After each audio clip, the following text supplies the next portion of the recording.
Good afternoon, everyone. Thank you for joining us on KREM 2 News First at 4. I'm Tom Sherry. Well, tonight, KREM 2 is back at the Spokane County Interstate Fair.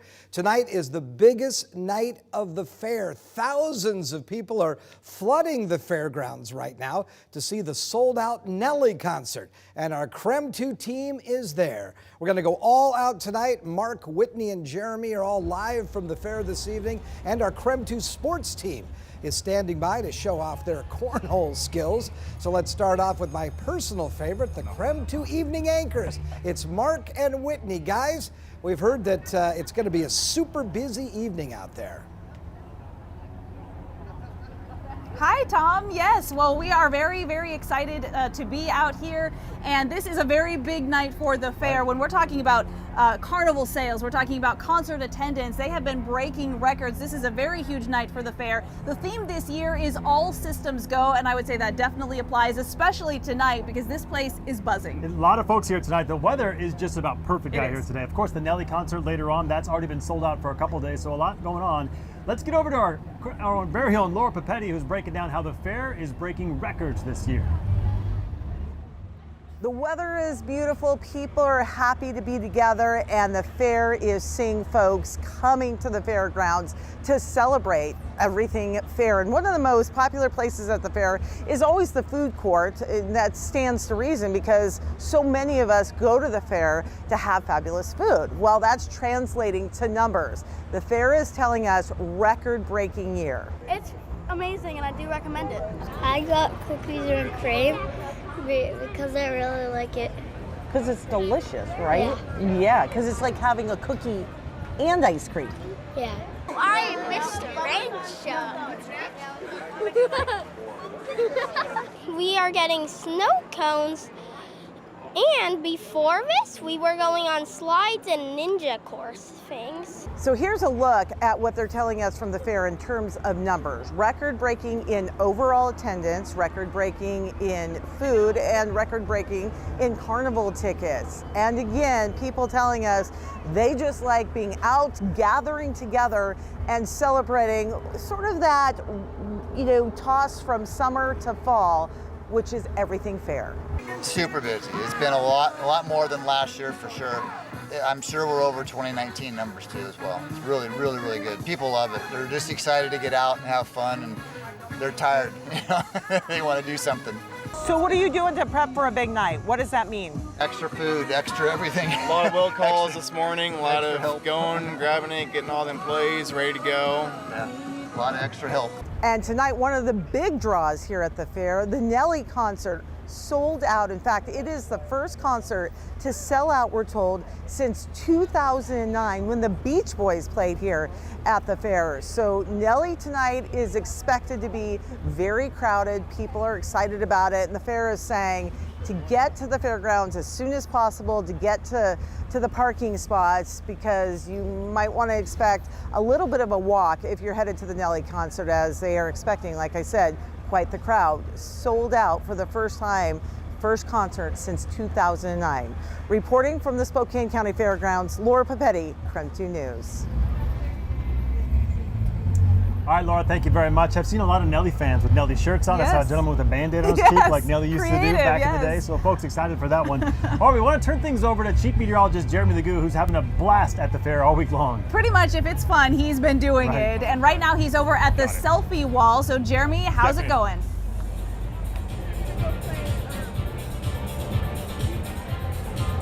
All right, well, we are in the game section. The place where you go to try to win all the stuffed animals. Hear me out on this one. It's all about skill. You might think, nah, it's super lucky. That's not the case. You got some aim? Try throwing at the milk jugs. One of my personal favorites though, because it's always seen as the difficult one. We're gonna walk up and I'm gonna show you how to do the ring toss. The ring toss is one where, you grab the ring, you look at it, everybody's trying to throw it and toss like so. That's not it. It's just not flying right. So instead, you sit flat palm and then you line yourself up with the ring bottles and you just give it a little toss. All right, obviously that didn't work, but that's basically what you're gonna do. You get a few more chances. So once again, right in line with it and then just throw it up and toss. So obviously I'm not going to be able to do it on live TV, but I'm here to tell you it's all about knowing the trick. And that's going to be the thing about every one of these games, is just knowing the trick. So basically, I'm terrible at ring toss. But no, it's a true story. But there's a trick to all the games. Not necessarily a trick, but just knowing how to approach them. And it's all about just taking your time and not getting heated and knowing what to do. But if you want to come down a little bit early, maybe before the concert, weather's great. It's a little bit warm right now. Michelle's going to tell you it's going to cool off nicely. Plenty of games to come out and enjoy. Everything that you've ever seen at any carnival ever, and it's tons of fun. So come on out and enjoy it. Mark and Whitney, for now it's back to you guys, and I'm going to actually go win at this ring toss.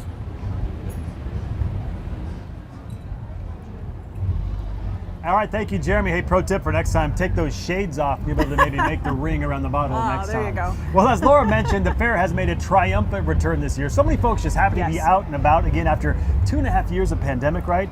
And we've been enjoying just being out here, getting to meet all of you who stopped by our booth just to say hi. It's been so incredible. We've had so much fun, and it's not done yet. You still have tonight, plus Friday, Saturday, and Sunday to come out here. We want to give you now some of the details on how to make it down here to the fair and make sure that you've got everything that you need. So here's what you need to know if you're planning to come by tonight. First of all, you need to get your tickets, obviously, so you can do that either online or you can come here and do it right at the fair entrance. If you buy them at the gate, you've got to keep in mind, though, it is cash only.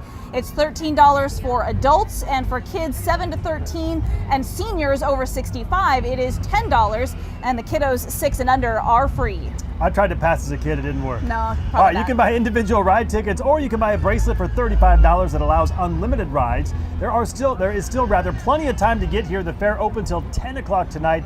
That's when everything shuts down for the night. And pro tip, you want to give yourself plenty of time to get out here and enjoy everything, because there really is a lot to do out here. 100%, and of course we're not the only ones who are having fun. We've got our meteorologist Michelle Boss. She is back in the studio.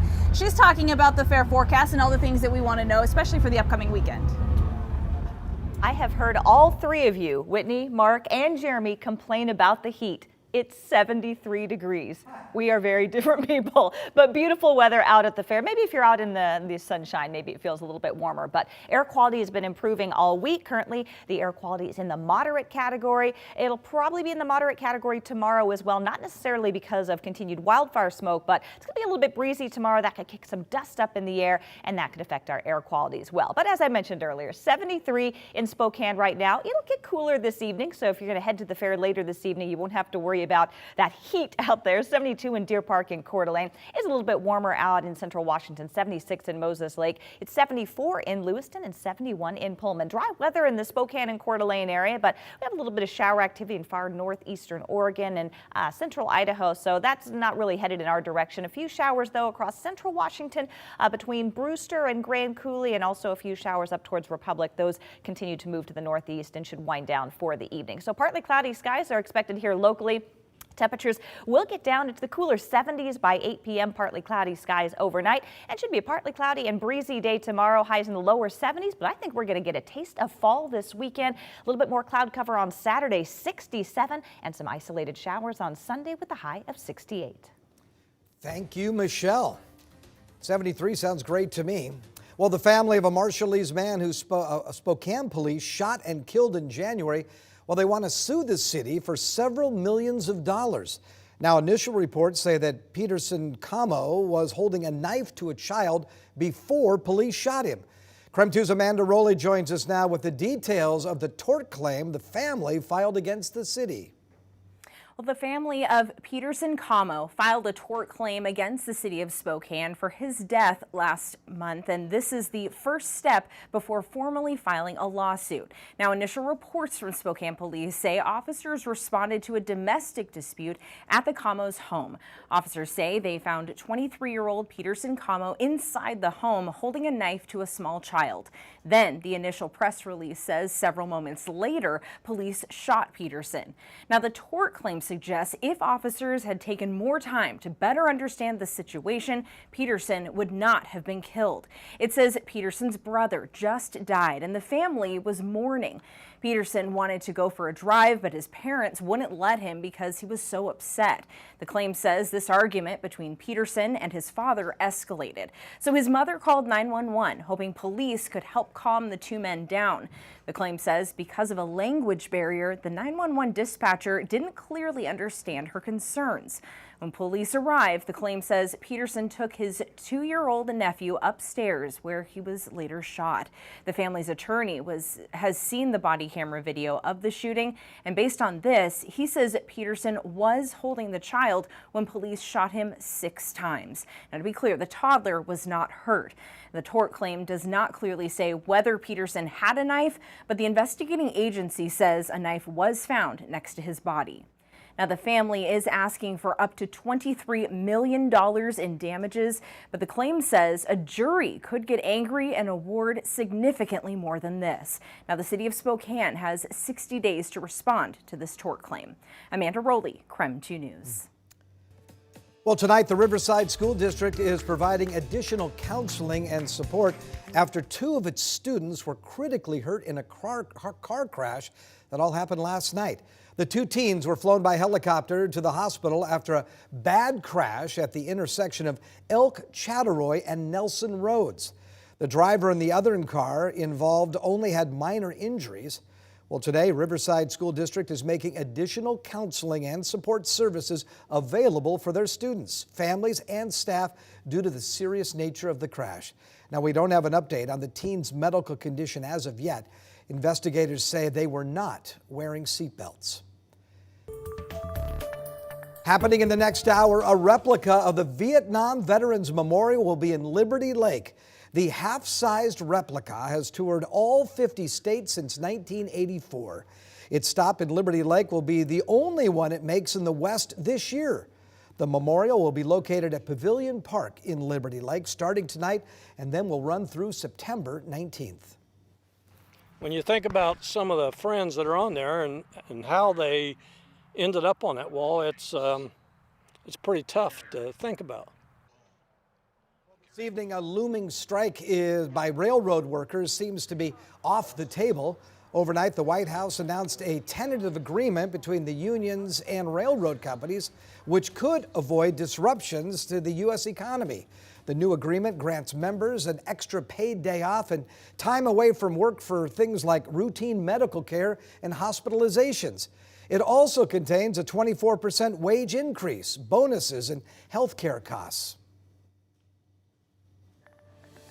Well, coming up after the break, we're heading back to the fair. Coming up, our KREM 2 sports team is out playing cornhole.